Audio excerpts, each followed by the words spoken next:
Well, welcome everybody to another episode of the Good Game Podz. I'm your host Sam Renema. I'm flying solo today. What more are we going to talk about than the Blues' mighty win in Game 1 of the 2026 State of Origin Series? So let's kick this thing off.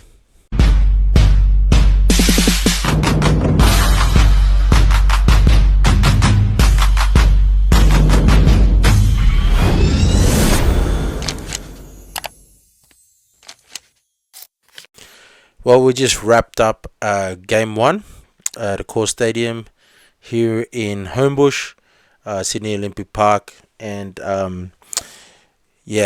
what, as they've labelled it, many have labelled it the Great Escape. Because I tell you what, in the first 50, especially the first 40 minutes, the first half of that game, it did not look good for the Blues, did not look good for New South Wales fans.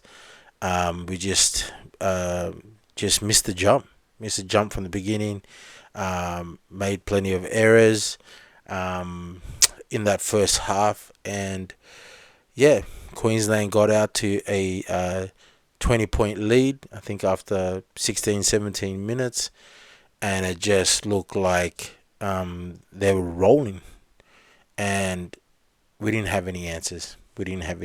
So we ended up obviously winning by 2 points on the death, right? A miraculous try to James Tedesco, and to wrap up the series and wrap up the game. Sorry, and obviously the game was full of controversy, and I've kind of been on my phone. People have been sending messages and commenting on some of our videos and this, that, and the other, and kind of just getting back. Obviously, we're going to touch on the Kalyn Ponga send-off, but it was quite an interesting game. Obviously, again, Queensland getting out to a 20-point lead, leading the Blues 20-0, and that was that's the biggest comeback in State of Origin history.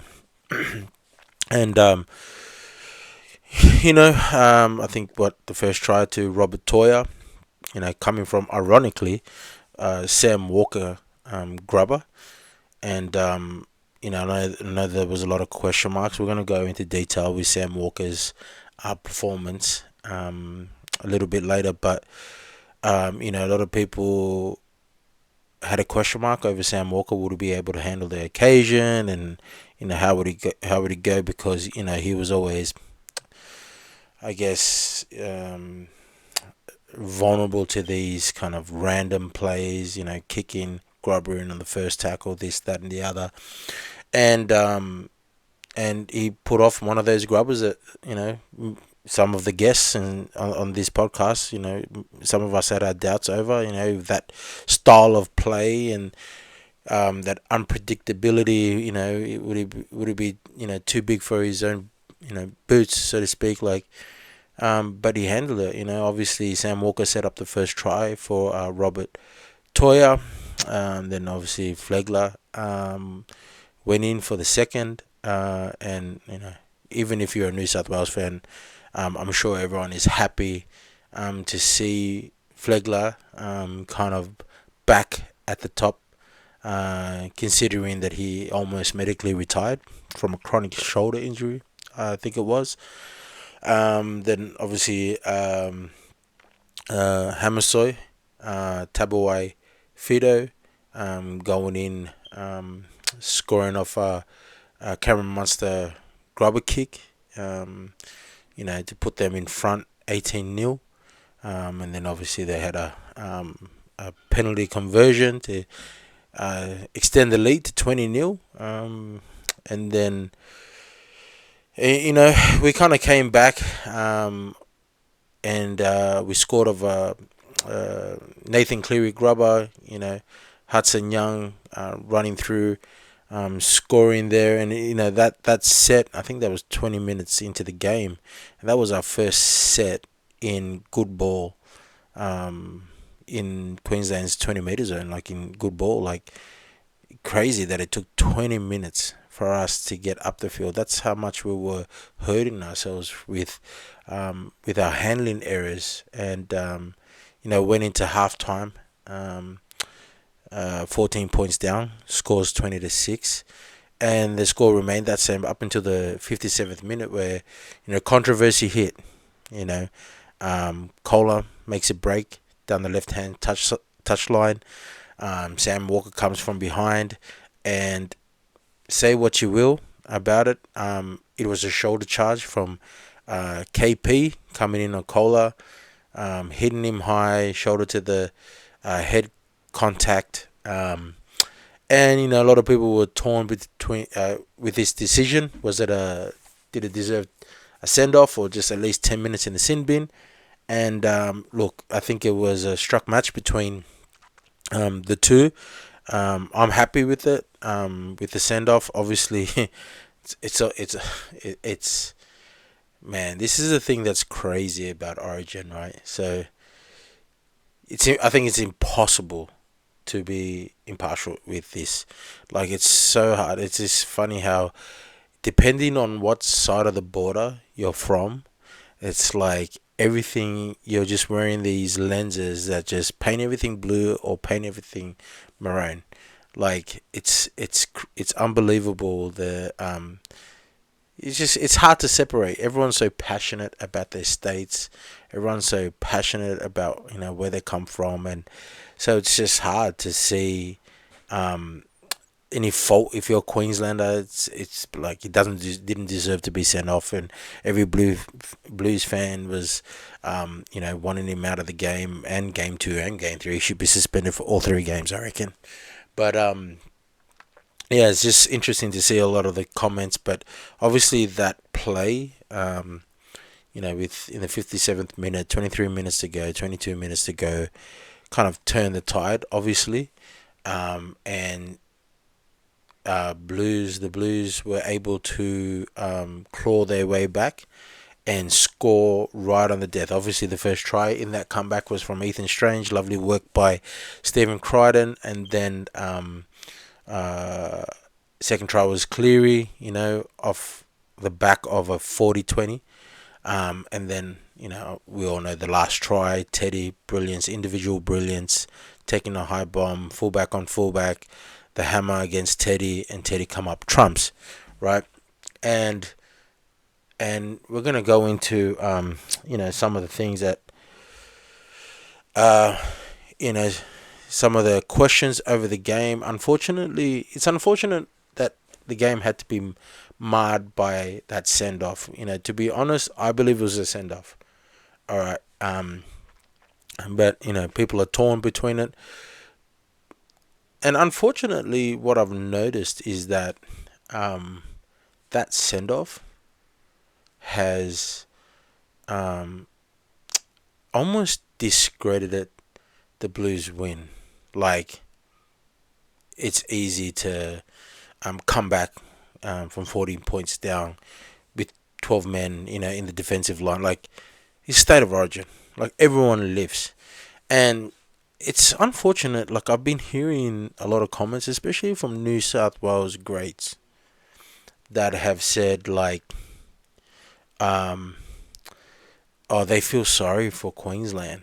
They feel sorry for Queensland. They feel sorry for, the Queensland fans, and they were let down by the ref. And it's like, it's almost, and even some of the questions from the Queensland fans, it's almost like it's New South Wales' fault for KP getting sent off. It's like it's our fault, and because he was unfairly sent off, therefore we should have almost forfeited the game. I feel like almost like they were expecting Isaiah Yeo to go up to the referee, tap Ashley Klein on the shoulder, and say, "Excuse me, ref.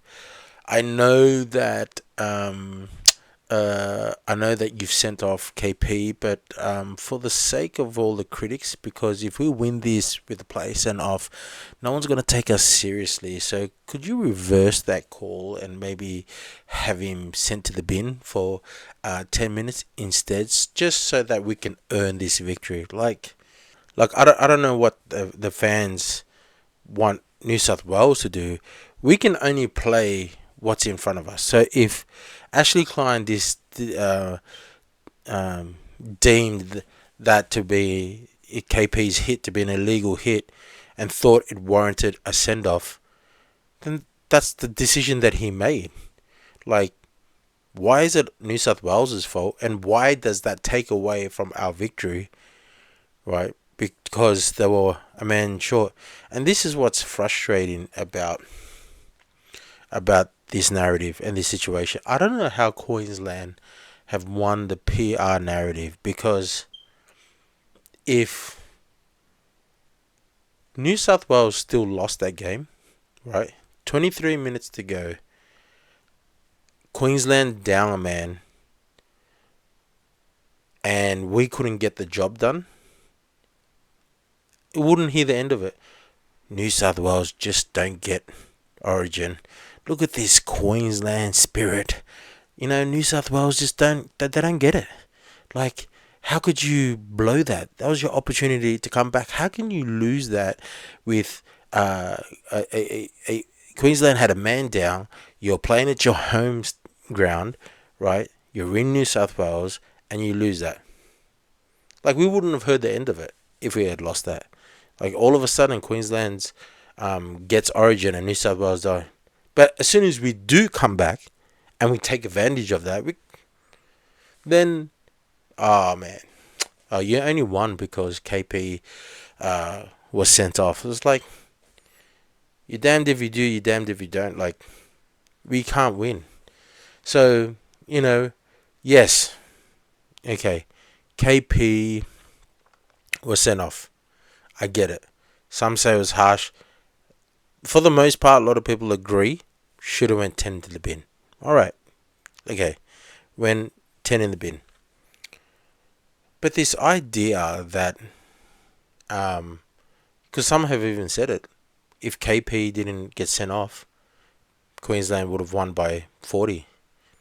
I'm like, I don't think so, because Queensland got to a 20-point lead and they scored all their points pretty much in the first. They scored all their tries in the first 16 minutes. They didn't score another try the whole game. They didn't score. They definitely didn't score a try before AP got sent to the got sent off. So if they were going to win by 40, how come they didn't score a try in the next 40 minutes? Like, this idea that Queensland were running away with it. I would even argue that even despite all the mistakes that we were making, momentum was starting to shift. Because, by the way, AP got sent off from a shoulder charge. Yes, a shoulder charge. After Kohler made a break down the sideline. I feel like Ethan Strange was starting to get into his groove, not only as a runner, but passing the ball. Things kind of shifted when Brayley came on, I believe. There was more creativity from the middle of the field. Personally, that's what I thought. I think things were starting to shift. All right. And so this idea that Queensland were going to run away with it, well, how come they didn't score? How come in that 40 minutes from the last try till when AP got sent off, they hadn't scored? In fact, the Blues were the one that scored the last try before AP got sent off. So this idea, yeah, they would have ran away with it, and the fact that they say that, well, I don't know why I keep saying South. Get it out of the system. The Blues won was because KP got sent off. Like as if we just walked over for our tries. You know what I mean? As if the Blues just walked in. It's like every try, the 3 tries that we scored while KP was off the field, they were all hands. We just passed it through the hands and played the numbers, and we all scored on To'o's wing, right? Because that's where Hammer was defending before he got switched to fullback. So we just all went through the hands, all 3 tries. Yeah, No. In fact, the time where we tried to use the numbers, we bombed the try. Right, we bombed the try. Olakuatu obviously fumbled it with a poor pass from Teddy. Like, the time where we try to use the numbers to take advantage of that send off, we actually bombed it. Right? The Blues still had to work hard, right? Because this is state of origin. 12 men, 13 men, 11 men. Like, all the players are going to show up. All the players are going to defend their hearts out. Like, this is origin. This is the best of the best, the fittest of the fittest, the most skillful players, the elite of the elites. Like this. So it wasn't just like, as soon as KP came off, I don't think I was like, oh, we're gonna win this for sure. Like, we still had to work for it. Nathan Cleary still had to kick that 40-20 before his try. Casey McLean still had to take some amazing catches. Like, you look at Ethan Strange's try, right? Casey McLean takes an amazing catch, right? I think there's no doubt that Casey McLean, I'm going to touch on Casey later, but there's no doubt he belongs in that arena. But he takes an amazing catch, right? He breaks a few tackles, makes another 15, 20 meters, right? They spin it left straight away. Hudson Young, right, to Ethan Strange, gets on the outside of a few Queensland defenders, passes, right, to Stephen Crichton, who, by the way, this is on the side, right, where you have Robert Toya and Fafita, not Capewell, right, and Cobbo, where apparently the weakness was supposed to be. This was on Fafita's side. This was on Robert Toya's side. Right, this is the side they attack. This is the side that Crichton makes the break. Not on the weaker side, on their stronger side. Right, he breaks through two defenders. Right, he's running upfield. 4 cover defenders are coming across. You have 4 Queensland cover defenders coming across, and Ethan Strange looming up in support.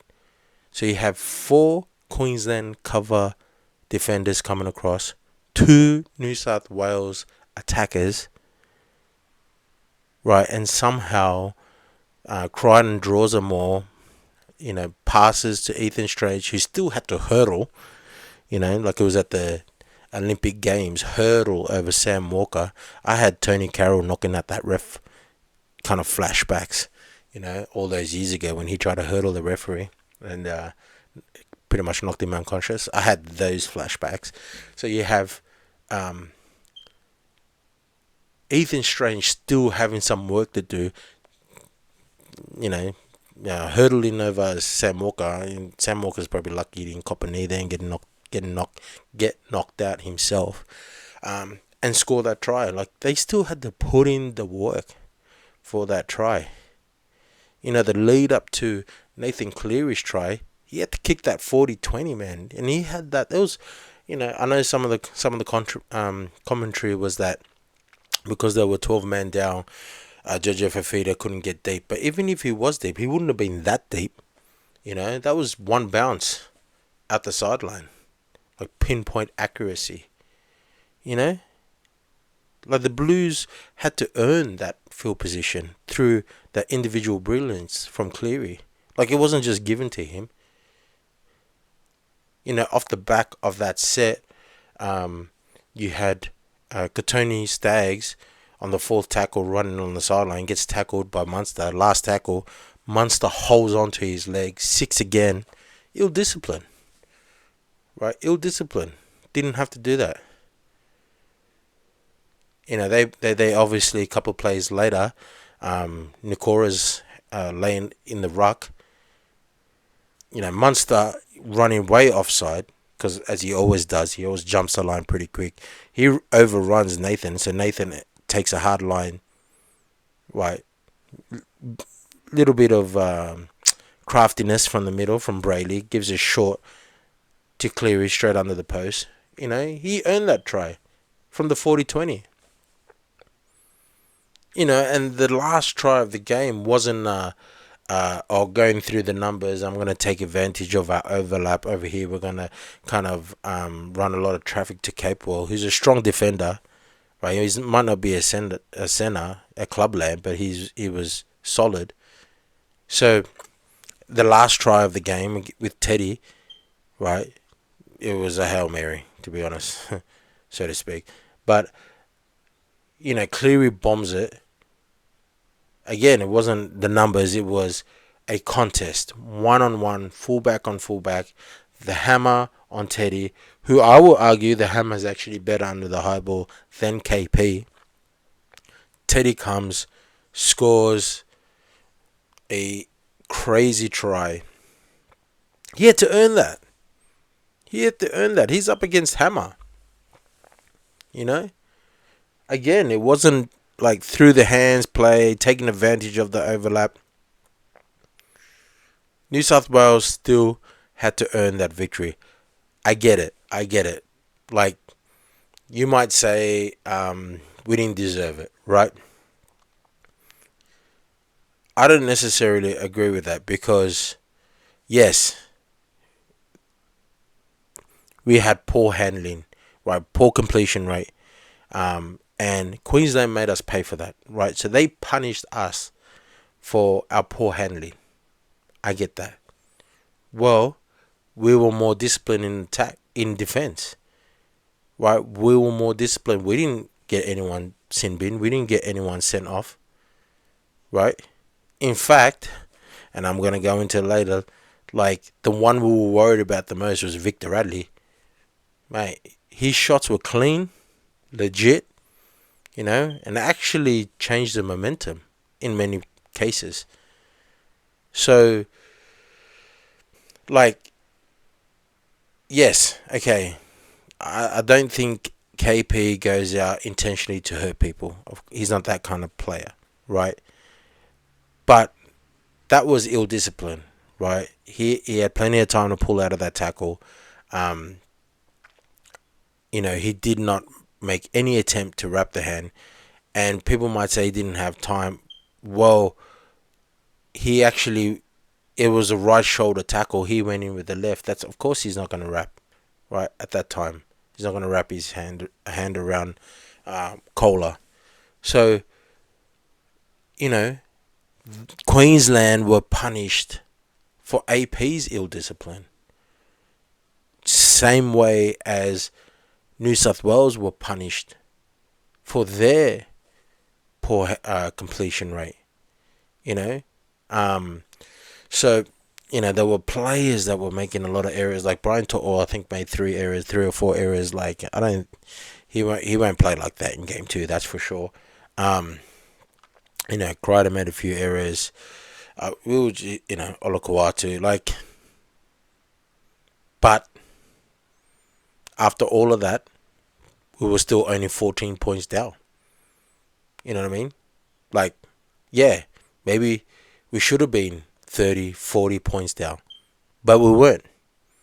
We were still in the grind by the time KP got sent off.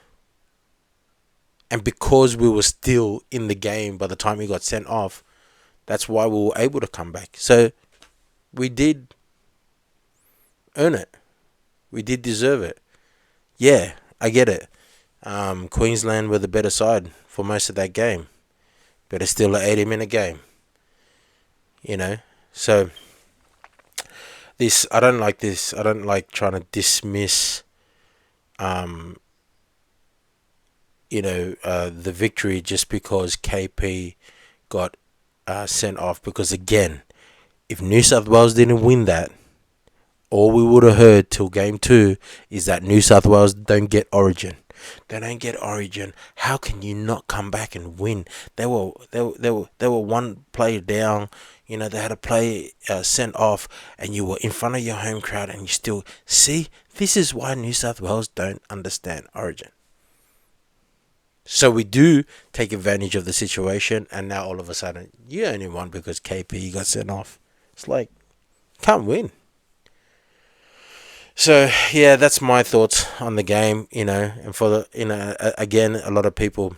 Okay, I'm just gonna throw this hypothetical out there because a lot of people are like, oh, it would have been 40 points. They would have won by 40 if KP didn't get sent off. Okay, this is my argument to that. We're gonna talk hypotheticals. Let's talk hypothetical. My hypothetical is, for the most part, as far as I can, when I listen to, a lot of the commentary and a lot of the podcasts and all that,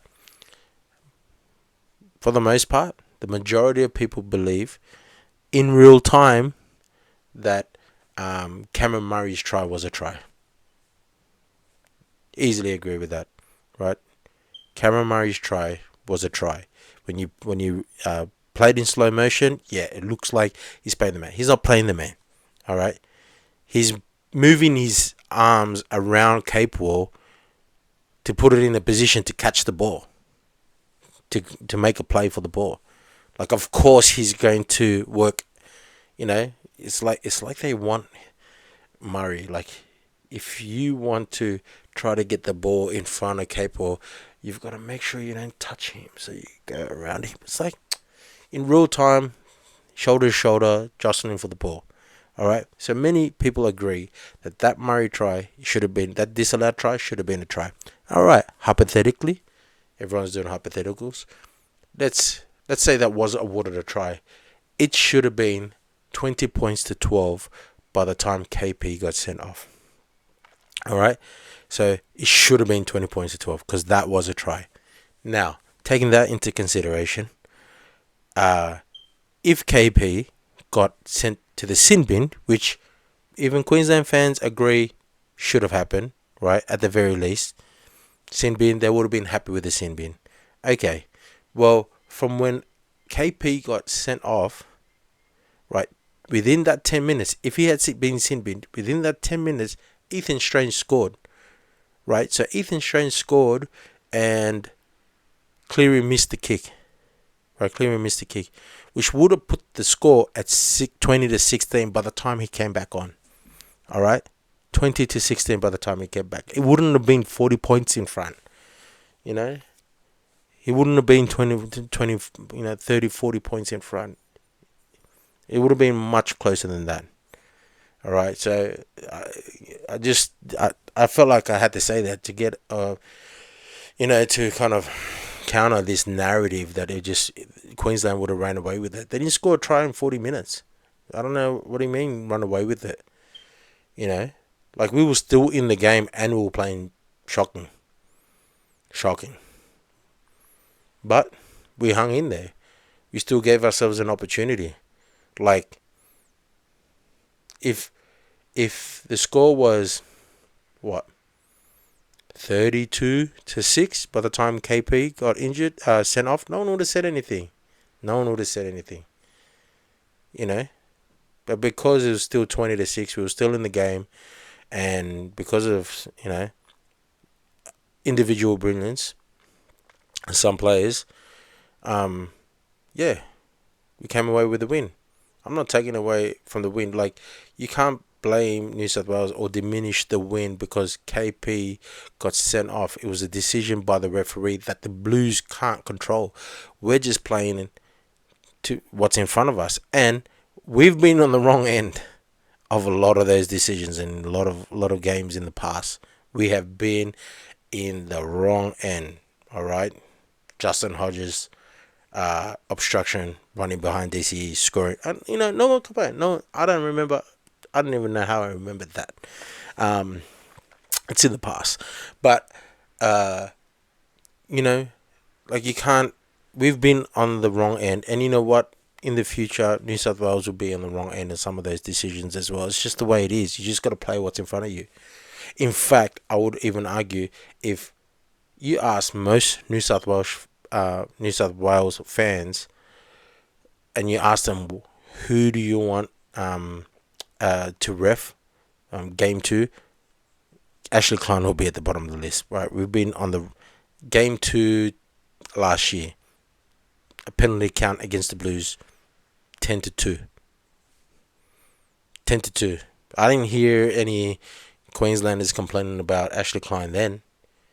You know, that's all I'm saying. I'm not throwing any hate or any shade at Queenslanders and stuff like that. It just goes both ways. You know, there's most likely there's going to be a controversial decision in game 2 that goes against the Blues. It's just how it is. All right. Either way, the game was it was a crazy finish, great spectacle. Wasn't like the wasn't your like end to end high completion rate type game.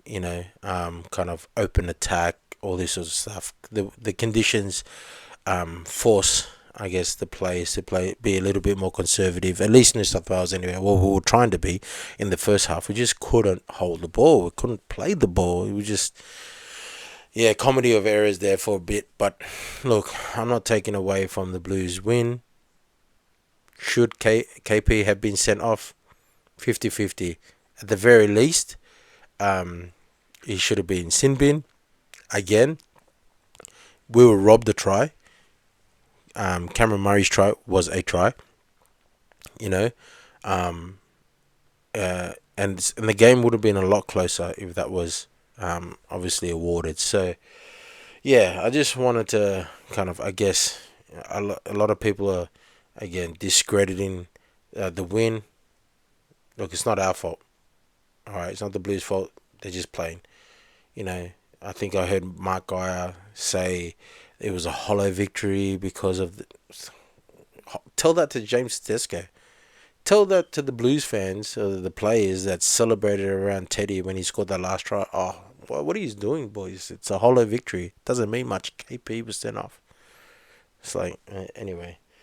Look, yeah, that's unfortunate. And a lot of people are saying that he wasn't charged by the match review committee. He was charged with a grade 2. I think careless high tackle, but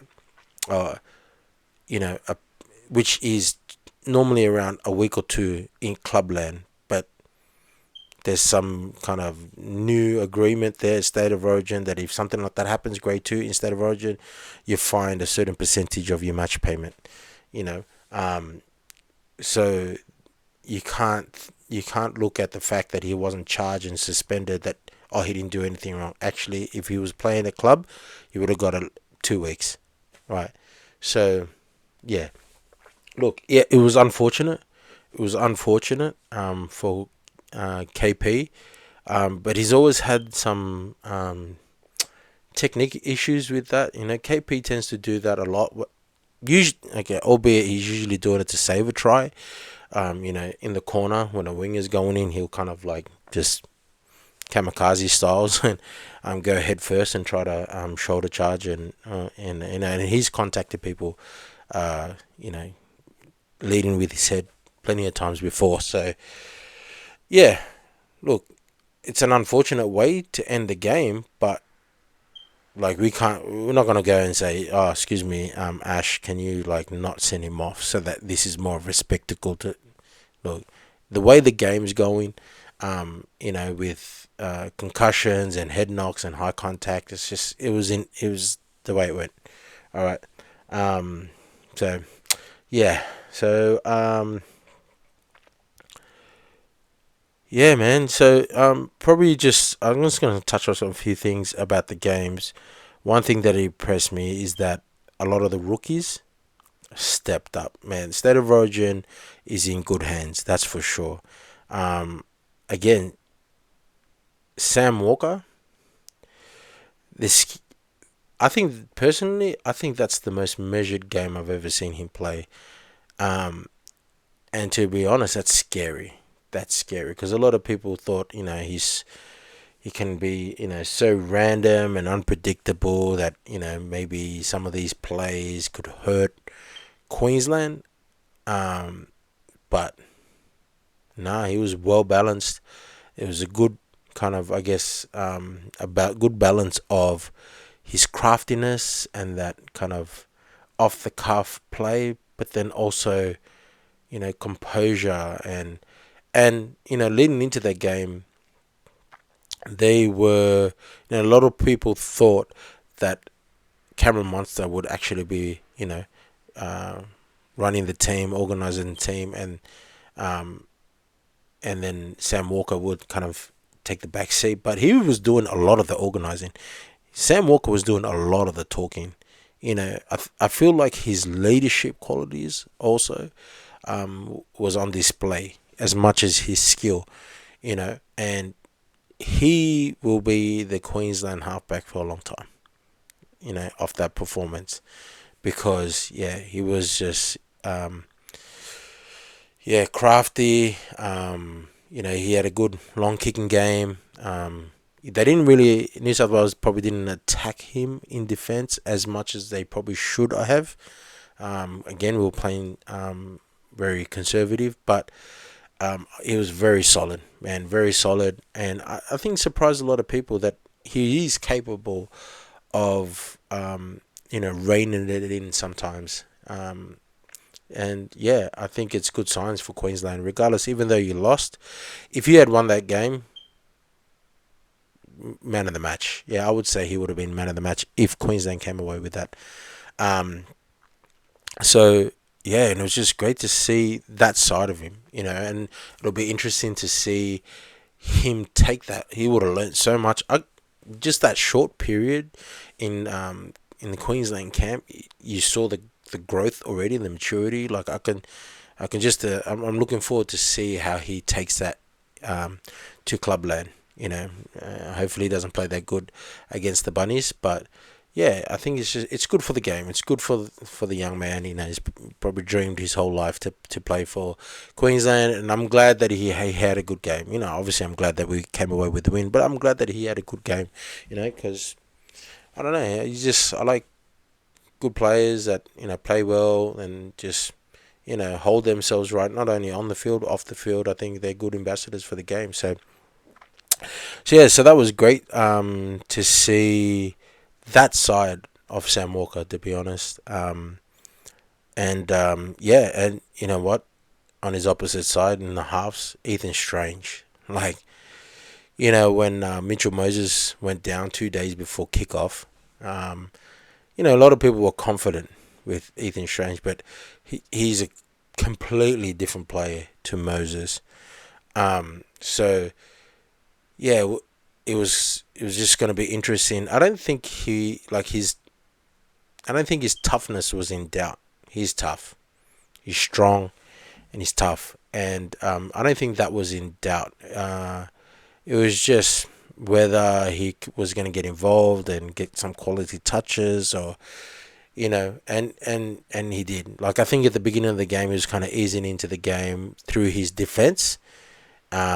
And he's definitely not a spot defender. Like, if you're a Queensland side and you're going to think we're just going to isolate him in defense, tire him out, he's a spot defender, like, run to the other side. Like, in actual fact, man, both when you think about it, both our halves were strong defensively. Like, there's just strong defensive halves. So, he kind of, I guess, got involved through his defense. And then eventually the game kind of opened up and came to him, and then his running game started to come out, and as strong as his running game was, like, he showed some slickness with his passing. His pass options was on point, like, especially when he's the one that that threw that cutout pass, let Kohler down the sideline before his head got taken off through a shoulder charge by KP, and he was legitimately sent off the field. No, but that was Ethan Strange setting it up. That was Strange that set up Crichton, or it wasn't a line break assist, but still got the ball out wide to him quickly. So, as good as a runner as he is, he also showed that he gives early ball to his centers, which is great. Doesn't try to hog it too much, doesn't try to hold it up for too long. So that was great to see him. He was, he was a close second.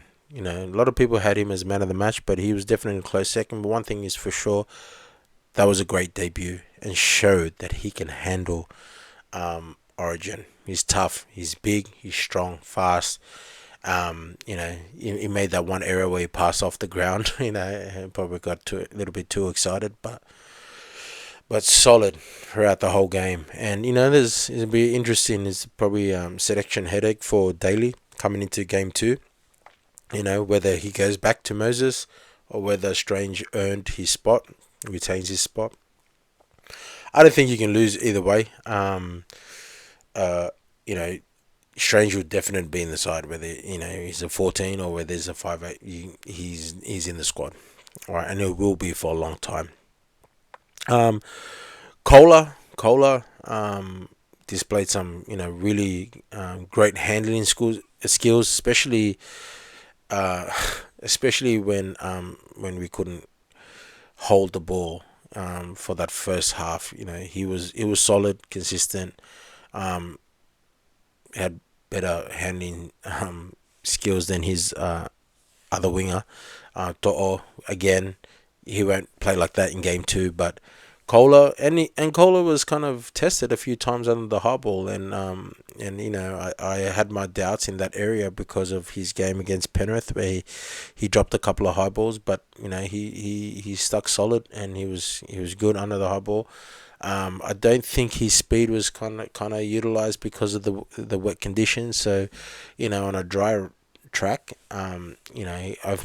obviously the game can open up, but he done his job. He was solid in defense. And yeah, it was unfortunate that his night had to end the way it ended. With that foul play from KP. Poor Kola.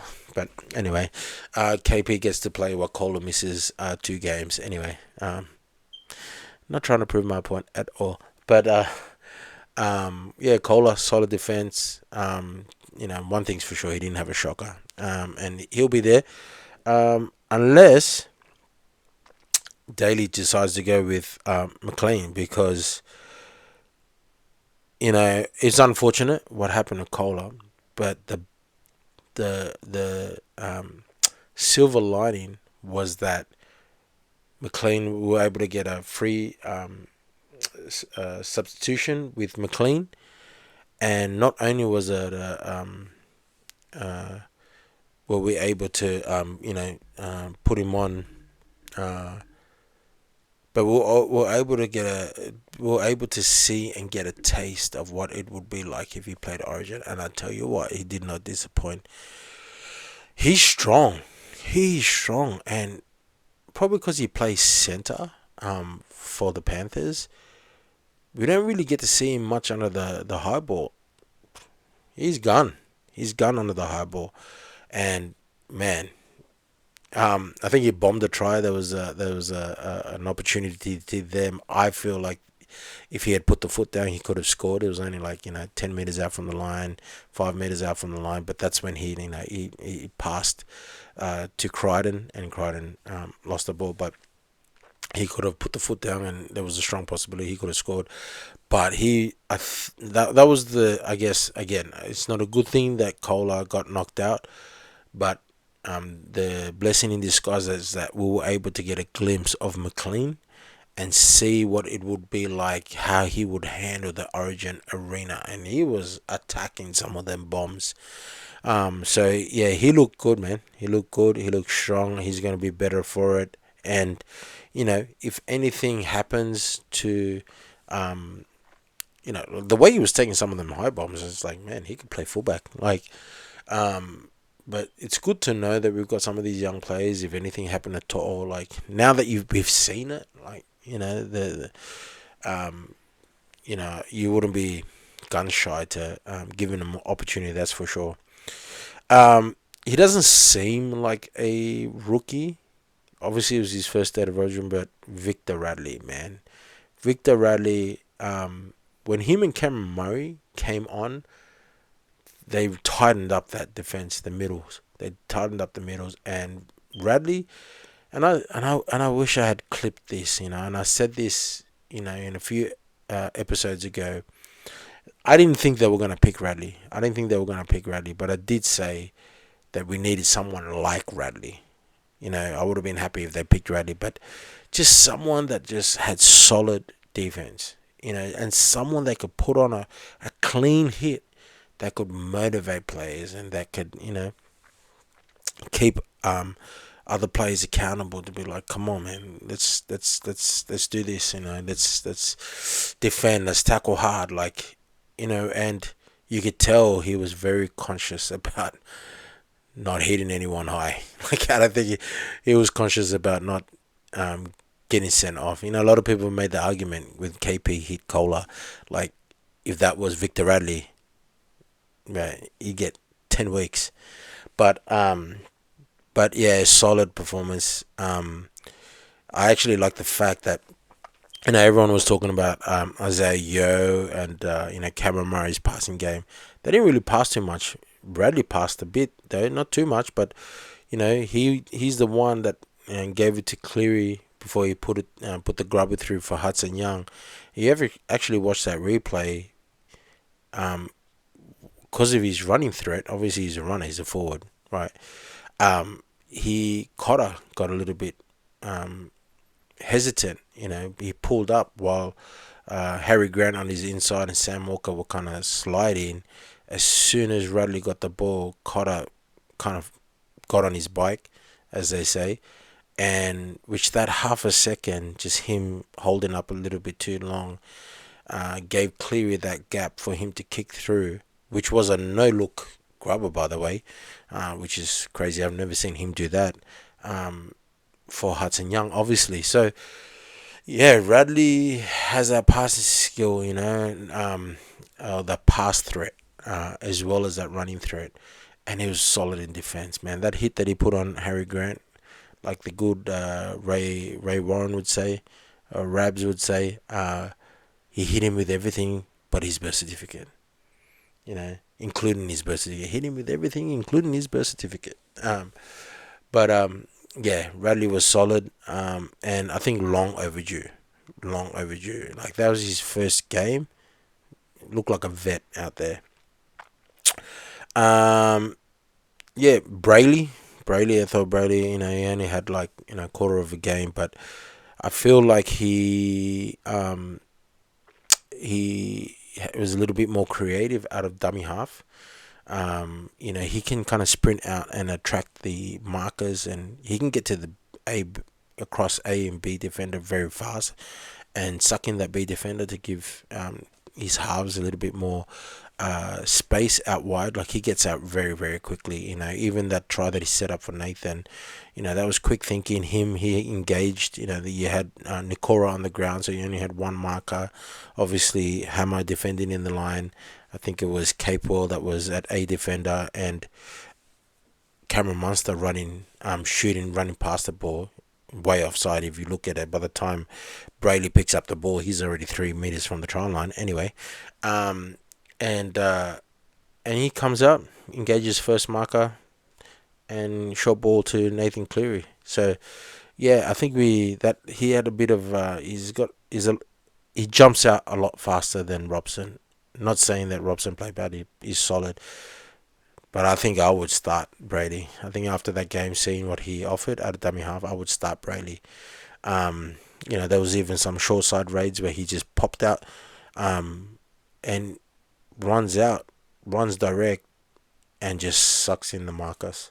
So yeah, I thought he was very impressive. He was only on for pretty much the last quarter of the game, but that's where we caught up. You know what I mean? So just saying. For Noah Blake, I thought his second stint was he got a bit gassed in his first stint, but the second stint came on, tied forwards, that late footwork caused a bit of trouble. So yeah, all the rookie, man, there was a few rookies there, even though for Noah Blake and Radley a little bit older, but it's good signs for the future. Yeah. All right. Cleary rose up. Funny, I know. I don't like this whole narrative that Cleary's got to own Origin. What does that mean to own Origin? Is it like the tight games that he's got to close? Because when he plays good, New South Wales play good, we win by 50. No one really says anything then.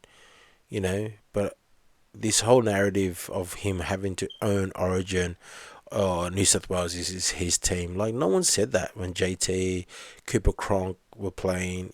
Cameron Smith. Like, they've got to own the teams. Like, everyone's got to own the team. Everyone's got to play their best. Everyone, like, doesn't matter how good Nathan Cleary plays. If Brian To'o, Stephen Crichton, Mitch Barnett, if they keep losing the ball like they did, it doesn't matter how good he plays. Like, what can he do? We hold the ball, and the game opens up for him. Just hold the ball. Everyone else has got to do their job. Excuse me. Everyone else has got to do their job, before he can do his. So rose up to the occasion. Clutch play, 40-20. When Moses is gonna there play, then next to him, like, everyone's like, oh, these are two halfbacks. Will it work? It's like Cooper Cronk, JT. They were two halfbacks for their clubs. They made it work. Like, anyway, well, hopefully he shut those doubters down. Like, I didn't. Okay, I've made comments before that I feel like Moses' style suits Origin more. And it's not because I don't think Cleary, is a great Origin player. It's just, and it's already been pointed out, like, Isaiah just got to get out of the way, and I think he did for the most part. And I know some people think that he still got in the way, even Teddy, sometimes, but I think it's just combinations. Like, they'll eventually figure it all out, So, how to play with each other, So, yeah, Cleary, hopefully that silenced a lot of the doubters, because he owned that last 20 minutes. Kind of reminded me of the 2023 Grand Final A. So, yeah, good to see for himself. And I don't think the noise is going to stop until he wins the series. It'd be great if they just win all three, especially even the game 3 at Suncorp. I think that would just really shut everyone up. But yeah, good to see him kind of rise and pretty much carry the team. Tell them let's go, lead by example. Didn't not carry them as in they'll play bad, but just carry them as like, I'm gonna lead the way, and he did. So yeah. I think there was 4 tries, and out of those 4, 3 of them he had a hand in. Scored 1, put in the grubber for Hudson Young, put up the bomb for Teddy. So yeah, great game from Cleary. Obviously, if he puts another man of the match performance in, he'll obviously get the Wally Lewis medal.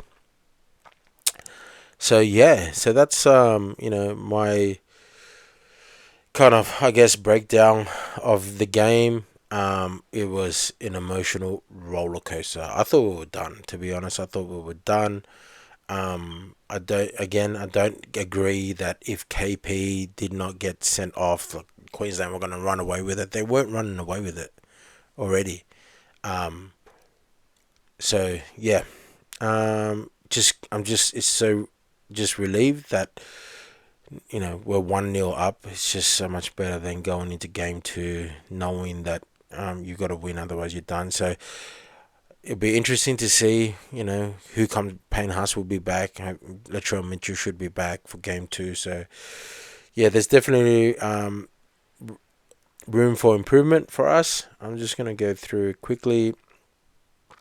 And it's interesting, yeah. Like, the completion rate kind of evened up eventually, as it just Queensland had a good first 20 minutes, like, solid. Obviously, 20-0 head start, but it wasn't as much of a blowout as everyone's making out, in my opinion. Anyway, all right.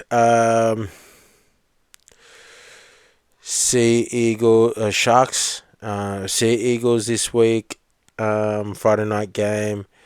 Who have we got? I think Nico Hines is out. I still got Manny. I think Manny, even though probably Olakwatu and Kola won't be there, but they're not reliant on any one or two players. They're playing well as a team. I have got Manly taking that one.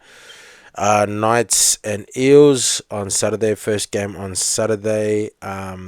Obviously, did Mitch Moses get named? No, Moses did not get named. KP is playing. I would probably got Newcastle there. In Newcastle, Tigers and Bulldogs. I think they've got a lot. Yeah, Jerome Buller's back. Skelton. Oh, okay. I think, did I see Uppy back? Yep, and 12's back. So yeah, I'd probably got the Tigers for that. Storm, Roosters. I just don't think if Storm don't win this game, yeah, that's a wrap.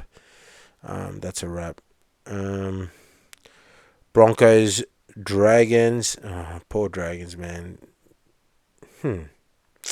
Yeah, I don't think the Dragons got that one up there in Brisbane. Is that in Brisbane? Yes, that is in Brisbane. Raiders, Cowboys. Raiders, Cowboys. I am going to give it to. I'm going to give it to the Raiders only because they're playing at home. Panthers, Warriors. I'm going to go to that game. I'm going to give it to the Warriors, actually. I'm going to give it to the Warriors. Yeah, we'll see. Yeah. All right, guys. Well, that's it for this episode. I think who'll be joining us next week? Well, I'll wait till they confirm. But that was my unbiased opinion, my unbiased state of origin breakdown this week. So, yeah, unfortunately, it was a great game. Like, obviously, biased New South Wales fan, loved it. But looking forward to game 2. We usually go well down there in Melbourne. One thing is for sure, I'd rather wrap it up in game 2 than go up to Suncorp for a decider. So, well, thanks again for listening. Make sure you connect with us on YouTube, Spotify, Apple Podcasts, also all our social media platforms, TikTok, Insta, Facebook, and yeah, stay blessed.